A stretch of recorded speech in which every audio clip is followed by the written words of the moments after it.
छत्तीसगढ़ में महादेव के बारे में सबको जानकारी है कि इनको संरक्षण किसके द्वारा दिया जा रहा है। और मैं तो ये आरोप लगाता हूं कि छत्तीसगढ़ में खुलेआम सरकार के संरक्षण में, चाहे वो शराब हो, गांजा हो या सट्टा हो, ऐसे खिलाने वाले लोगों को छत्तीसगढ़ की सरकार की खुलेआम संरक्षण है,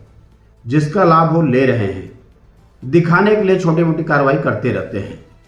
लेकिन जब किसी भी प्रदेश में जाए तो मुझे लगता है कि उस प्रदेश को सूचना देनी चाहिए और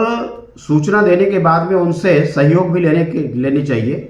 यदि वास्तविक में नियत है कि उनको पकड़ने के, सट्टा समाप्त करने के, तो तत्काल गिरफ्तारी भी होनी चाहिए और किसी भी प्रदेश में जाए तो वहाँ सूचना देकर के उनसे सहयोग भी लेनी चाहिए। निश्चित रूप से उसमें कामयाबी मिलेगी, लेकिन चोरी छिपे जाएंगे और किसी को नहीं बताएंगे तो मुझे नहीं लगता कि आखिर